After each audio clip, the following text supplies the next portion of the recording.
तरह से अचानक अखिलेश यादव ने ऐलान कर दिया और बीजेपी की टेंशन बढ़ा दी है, यूपी में आपको क्या लगता है कि कितनी सीटों का नुकसान जो है वो भाजपा को झेलना पड़ेगा? देखिए, प्रश्न ये पूछा जाना चाहिए निधि कि बीजेपी कितनी सीटें बचा पाएगी।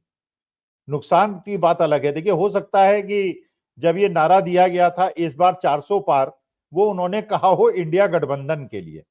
देखिए, मैं ये मानता हूं जैसे विश्व युद्ध में क्या हुआ था, विश्व युद्ध में यह हुआ था कि जर्मनी की सेनाएं जब रूस के अंदर घुस रही थी तो रूस में उन्होंने क्या किया कि सेनाएं पीछे हटने लगी, रूस की सेनाएं पीछे हटने लगी और अपनी फसलों को जलाने लगी। अच्छा, ये जर्मनी वालों को बड़ा अच्छा लगा कि भाई देखिए तो डर के भाग रहे हैं, डर के भाग रहे हैं। जो जो जर्मनी की सेनाएं थी वो घुसती चली गई और बड़ा आनंद आया उन्होंने कि देखो ये भी जीत लिया, वो भी जीत लिया। जब वो काफी आगे बढ़ गई, अच्छा उन्होंने ये ध्यान नहीं किया कि मौसम बदलने वाला है। अच्छा, मौसम इतना ठंडक हुई वहां पर, बर्फ जम गई, चारों तरफ बर्फ जम गई।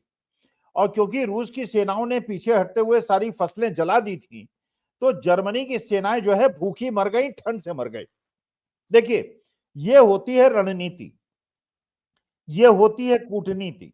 अभी तक क्या नैरेटिव चलाया जा रहा था, अभी तक नैरेटिव ये चलाया जा रहा था कि इंडिया गठबंधन टूट रहा है और इंडिया गठबंधन के लोग एनडीए गठबंधन में आ रहे हैं, मोदी जी के साथ आ रहे हैं, मोदी जी से प्रभावित होकर आ रहे हैं। अब आप सोचिए, मोदी जी से प्रभावित होकर जो जो आए, जिनके दिल जीत लिए गए थे, उनकी आज स्थिति क्या है। बिहार के अंदर नीतीश कुमार आए थे, आज नीतीश कुमार जो है परेशान हैं और अगर आज लालू यादव, तेजस्वी यादव उनको वापस ले लें तो वो इंडिया गठबंधन में फिर आ जाएंगे, क्योंकि जितनी इज्जत, जितना सम्मान उनको इंडिया गठबंधन में मिल रहा था, अब वो उनको मोदी जी देने को तैयार नहीं, क्योंकि मोदी जी ये जानते हैं कि जिस प्रकार से नीतीश कुमार एक लायबिलिटी बन गए हैं बिहार के अंदर और जिस प्रकार का रिस्पांस तेजस्वी यादव को मिल रहा है, और आपने पता ही होगा आपको 3 मार्च को तेजस्वी यादव, अखिलेश यादव और राहुल गांधी एक साथ पटना में एक मीटिंग करने वाले हैं और उसका दृश्य आप खुद जाइएगा निधि, वहां जाके उसको कवर कीजिएगा। कितना ऐसा ऐसा लोग तो दिखाई नहीं पड़ेंगे आपको। आपने किसी अपने पूर्वजों से पूछिएगा, उनको भी नहीं पता होगा। जैसे ही मीटिंग आज के तारीख में तेजस्वी की हो रही है और जैसी मीटिंग उत्तर प्रदेश में राहुल गांधी की आज की तारीख में हो रही है। अच्छा, और एक और सुनिए खुशखबरी, दिल्ली के अंदर सीट शेयरिंग हो गई है। 4 सीटें आम आदमी पार्टी लड़ेगी, 3 सीटें कांग्रेस लड़ेगी। अभी तक हम ये सोच रहे थे कि दिल्ली के अंदर अगर आम आदमी पार्टी और कांग्रेस अलग अलग लड़ी, हो सकता है 7 में से 7 सीटें बीजेपी जीत जाए। और क्योंकि मैं दिल्ली के बाद बैठा हूं, यहां की मनोभावना को जानता हूं, यहां पे आम आदमी पार्टी के वर्कर्स का कमिटमेंट जानता हूं, कांग्रेस के वर्कर्स का कमिटमेंट आज के तारीख में जानता हूं, 7 में से बीजेपी को 1 सीट दिल्ली में मिलने वाली नहीं है। मध्य प्रदेश समाजवादी पार्टी का और कांग्रेस का समझौता हो गया। तो एक तरफ तो जहां तेजस्वी यादव, राहुल गांधी का और तेजस्वी अखिलेश का कद बढ़ रहा है, बीजेपी जिनको जिनको अपने साथ ले रही है उनका कद घट रहा है। वो बौने बनते चले जा रहे हैं, वो पिग्मी बनते चले जा रहे हैं।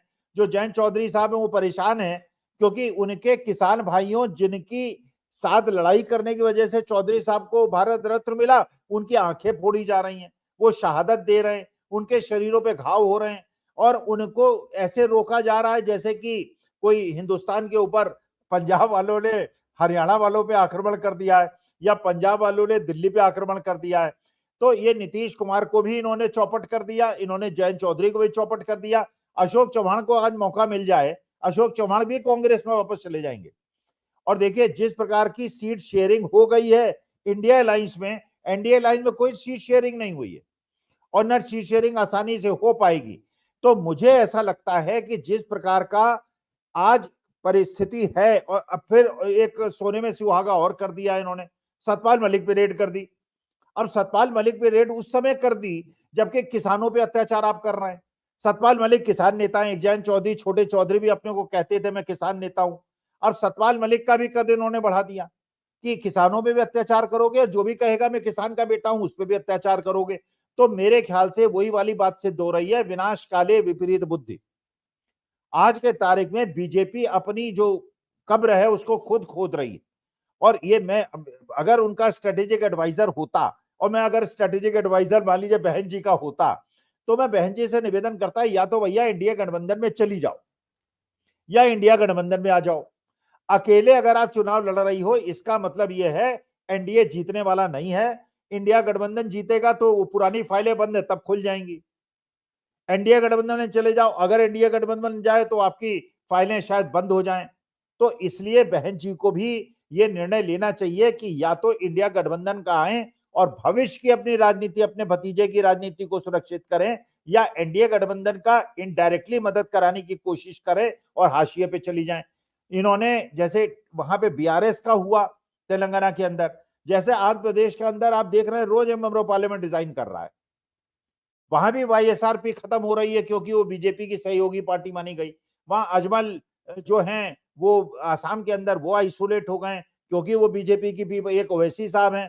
तो जितने भी बीजेपी की बी पार्टी बनने की, इन लोगों को कहो अपनी पार्टी को मर्ज कर दें बीजेपी के अंदर और फिर कहें कि हिंदुस्तान के अंदर ना तो मुसलमानों को रहने का अधिकार है, ना सिखों का अधिकार है, ना क्रिश्चियनों का अधिकार है, ना जाटों का अधिकार है, ना यादवों का अधिकार है, ना दलितों का है, पता नहीं किसका अधिकार है। फिर अगर सभी को निकाल देंगे तो अधिकार किसका बचेगा? तो मुझे ऐसा लगता है कि ये लोग जो है आज पछता रहे हैं और अगर इनको मौका, जिनको राज्यसभा सीट मिल गई चलिए उनकी बात तो समझ में आती है, उनका 6 साल तो अपना मजे से एक कोठी और फ्लैट लेके दिल्ली में रहेंगे और हवाई जहाज में इधर उधर उड़ते रहेंगे और फिर उनको अपने जीवन में कष्ट नहीं होगा।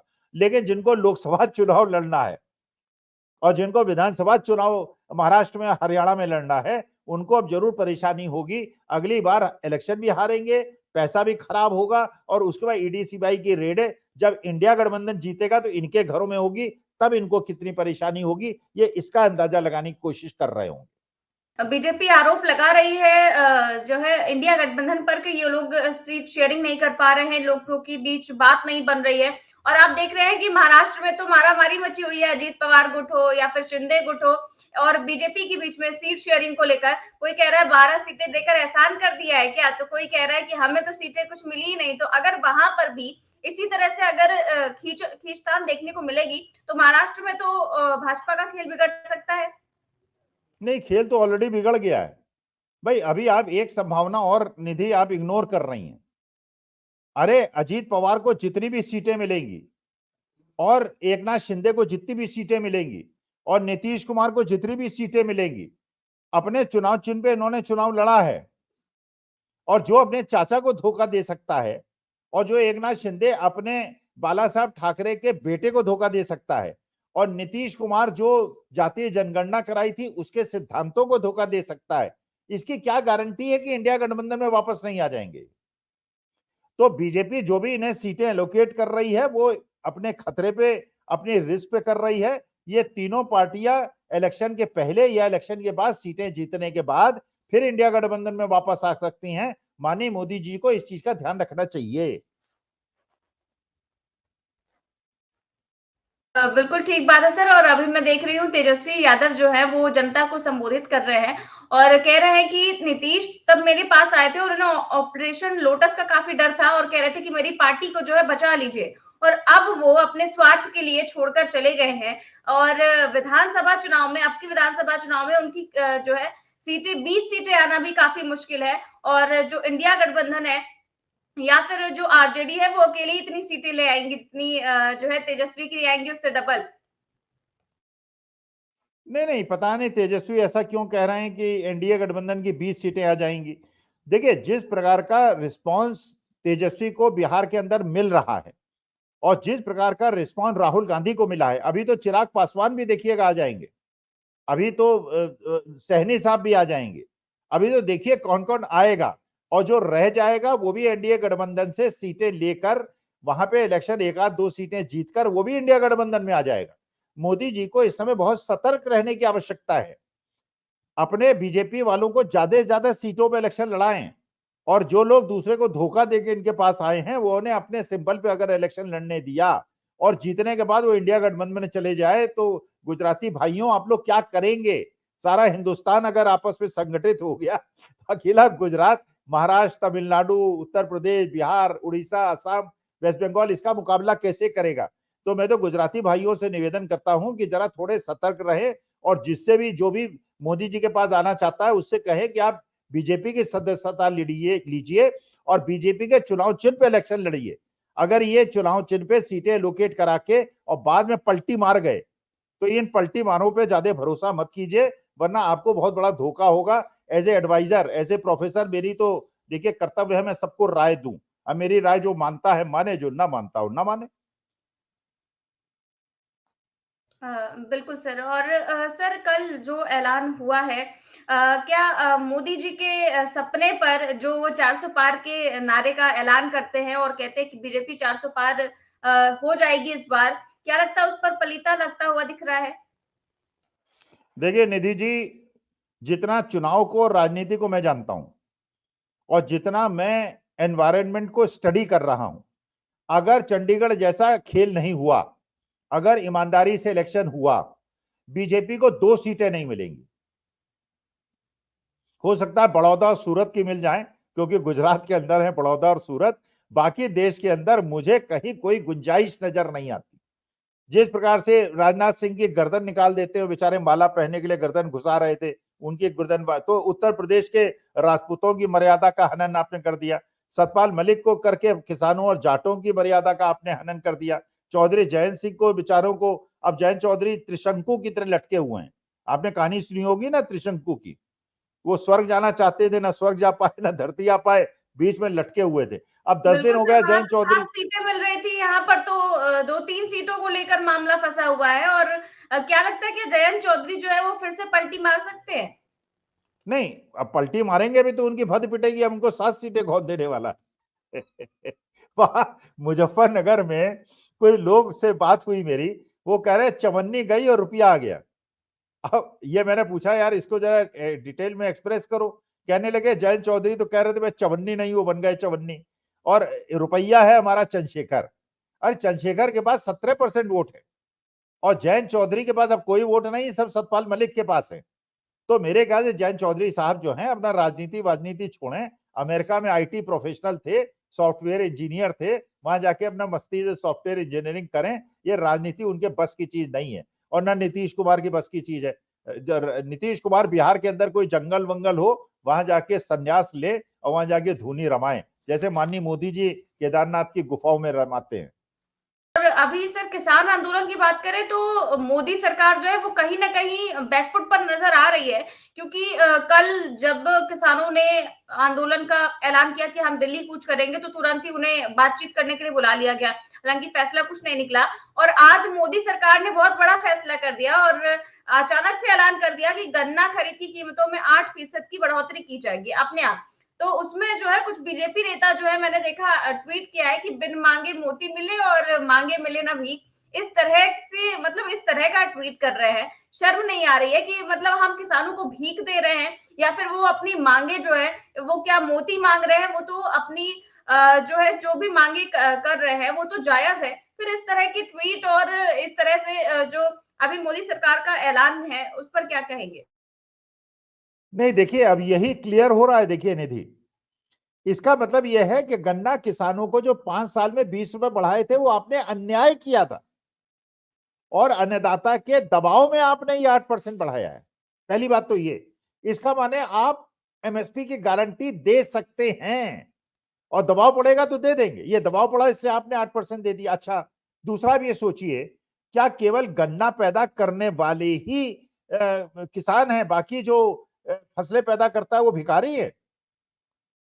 अरे ठीक है, आपने वेस्टर्न यूपी वालों को फायदा हो गया, थोड़ा हरियाणा वालों को, पंजाब वालों को फायदा हो गया, लेकिन ज्यादातर जनता जो है वो तो धान और गेहूं और सोयाबीन और बाकी चीजें पैदा करती है। आप केवल इनके, अच्छा 8% बढ़ाना बहुत बड़ी चीज हो गई। 8% का मतलब कितना हुआ? पहले 20 रुपए बढ़ाया, अब 30 रुपए बढ़ाया, 50 रुपए बढ़ाया।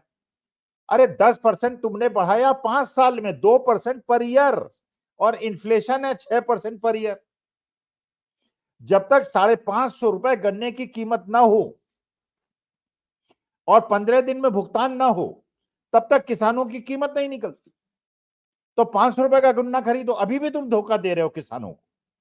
लेकिन अब यह सवाल यह है, केवल किसानों को बांटने का है कि गन्ना किसानों को और धान और गेहूं के और दालों के किसानों को आपस में बांट दो। वो रणनीति चल रही है कि पंजाब हरियाणा को बांटो, कभी जाटों और नॉन जाटों को बांटो, कभी यादव नॉन यादवों को बांटो, कभी हिंदू मुसलमान को बांटो, कभी कुकई और मैती को बांटो। ये बांटने के चक्कर में पड़े हुए हैं, देश को जोड़ने का इनका कोई उद्देश्य नहीं। बिल्कुल सर। और अभी किसानों को लेकर सर ऐसी खबर आ रही है, एनडीटीवी की एक रिपोर्ट है, उसमें ये दावा किया जा रहा है कि सरकार ने ऐसी मशीनें वहां पर खड़ी की हैं बॉर्डर पर, जिसकी आवाज से इंसानों की सुनने की शक्ति जा सकती है। अभी कल हमने देखा कि कैसे एक युवक ने अपनी जान गंवा दी, युवा किसान ने। और अब इस तरह से जो किया जा रहा है, किसी की सुनने की शक्ति चली जा रही है, तो किसी की आंखों में इतना ज्यादा जहर भर गया है कि उसकी आंखें जो है उनको दिखाई नहीं दे रहा है। कुछ लोग अस्पताल में भर्ती हैं। इस तरह से अन्नदाताओं के साथ जो किया जा रहा है, उसका खामियाजा कहीं ना कहीं बीजेपी सरकार को काफी ज्यादा भुगतना पड़ेगा। देखिए निधि, मैं तो ये कह रहा हूं कि अगर आपकी पीढ़ी नहीं चेती, अगर आपकी पीढ़ी ने हिंदू मुसलमान में पढ़ के इन लोगों को दोबारा सत्ता में लौटा दिया, आप सबका यही हश्र होने वाला है।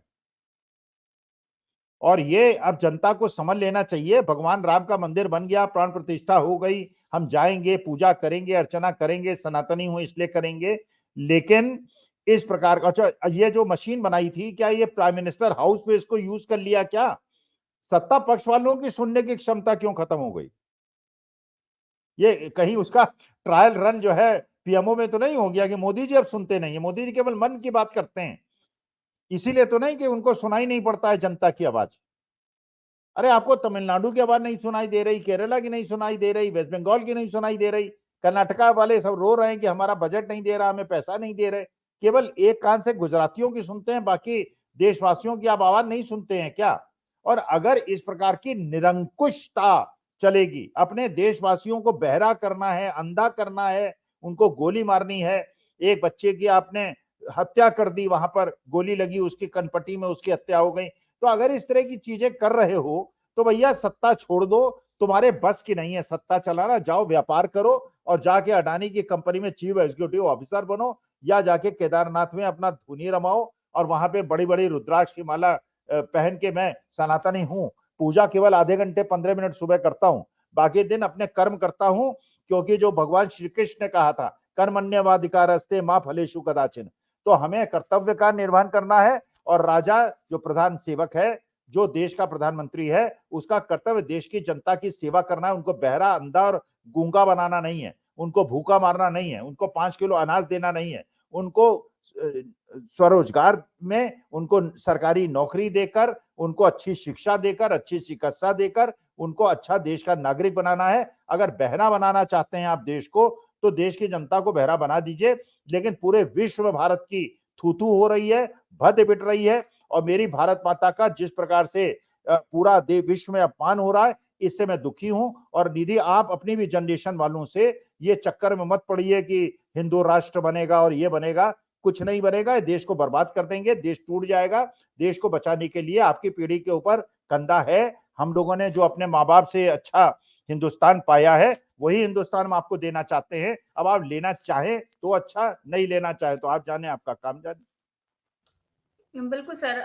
सर, पल्लवी पटेल को लेकर खबर आ रही है कि उनकी भी नाराजगी जो है वो सपा से खत्म हो गई है और अब वो समर्थन देने को राजी हो गई हैं राज्यसभा में। तो जो है अभी इसको इसको भी लेकर जो है काफी ज्यादा बातें बनाई जा रही थी, लेकिन अब तो वो भी राजी हो गई हैं, उनको मना लिया गया है। नहीं नहीं, देखिए पल्लवी पटेल का एक मैसेज था और वो मैसेज क्लियर था और मैसेज ठीक था कि पीडीए की राजनीति करते हो तो सवर्णों को राज्यसभा क्यों। उन्होंने अपना मैसेज कन्वे कर दिया। राहुल गांधी के साथ जाके उन्होंने मैसेज कन्वे कर दिया कि राहुल गांधी और अखिलेश यादव को साथ आना चाहिए। और आप जानती है पल्लवी पटेल जिस समाज से आती है निधि, वो आपके आसपास के कम से कम 20 डिस्ट्रिक्ट में उसकी बहुत पहल है। 2009 में जो कांग्रेस जीती थी, इसी समाज की वजह से जीती थी। और ये समाज आज की तारीख में, ये पक्की बात है, जो पिछली बार बीजेपी का वोटर था, इस बार इंडिया गठबंधन के साथ खड़ा है। इसलिए उत्तर प्रदेश में बीजेपी की हालत बहुत नाजुक है, उनकी हालत बहुत खराब है। जो मुसलमान, दलित, कुर्मी, जाट और यादव सारे एक तरफ हो गए हैं। केवल ये थोड़े से जो बच गए हैं सवर्ण लोग, ये भी आधे जो है उधर चले जाएंगे, क्योंकि ये भी पलटू राम कोई कम नहीं है।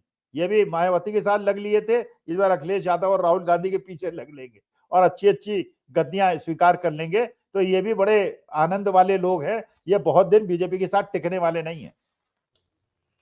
सर एक बात ये केजरीवाल जो है वो आखिर ईडी के सामने जा क्यों नहीं रहे हैं? आज 7वां समन जो है वो दे दिया गया है। अगर ईडी इस मामले में गिरफ्तार कर लेती है तो फिर आम आदमी पार्टी के कार्यकर्ता फिर यही कहेंगे कि जो है बीजेपी राजनीति कर रही है, वो कर रही है। लेकिन आखिर पेश क्यों नहीं हो रहे हैं? सभी नेता पेश हो रहे हैं तो फिर? नहीं नहीं, वो इसलिए पेश नहीं हो रहे हैं, उसका कारण है। देखिए, एक तो सीबीआई की, ईडी की छवि खराब हो रही है। जैसे आप एक प्रदेश के बारे में कहते हैं ना कि अब की बार मारो तो मारेंगे, अब की बार मारो तो मारेंगे। अरे भैया, 8 सम्मन तुम दे क्यों रहे हो भाई? 3 सम्मन के बाद अरेस्ट कर सकते थे, जाके अरेस्ट कर लो। तो वो ये चाहते हैं कि मैं जाके पेश हूं और ये मुझे अरेस्ट कर लें, इससे बेहतर मुझे घर आके अरेस्ट करो। और मैं लिख के दे रहा हूं अखिलेश, ये जो अरविंद केजरीवाल है बहुत चतुर चीज हैं। इन्होंने अपना हथकड़ी पथकड़ी मंगा ली होगी, जब पुलिस आएगी तो अपने घर से ही हथकड़ी पहन के निकलेंगे और उसकी फोटो जब पूरे दिल्ली के अंदर और पंजाब के अंदर दिखेगी तो इंडिया गठबंधन जो है स्वीप करेगा। वो चाहते हैं तुम मुझे अरेस्ट करो, मैं नहीं सरेंडर करूंगा। और 7वां अब ये पता चला 15-20 सम्मन और दे देंगे अगले 20 दिन में। अबे सम्मन क्यों दे रहे हो भाई? अरेस्ट करना है तो कर लो, नहीं करना है तो कह दो नहीं करना है। बिल्कुल सर। और मैं देख रही हूँ टीवी पर खबरें चल रही है कि समन पे समन और अब गिरफ्तार हो जाएंगे अरविंद केजरीवाल। इस तरह से खबरें जो है वो चलाई जा रही है और शायद अरविंद केजरीवाल चाहते ही हैं कि गिरफ्तार हो जाए, लेकिन वो ईडी के सामने पेश नहीं हो रहे हैं। खैर सर, बहुत बहुत शुक्रिया आपका इस चर्चा में भाग लेने के लिए।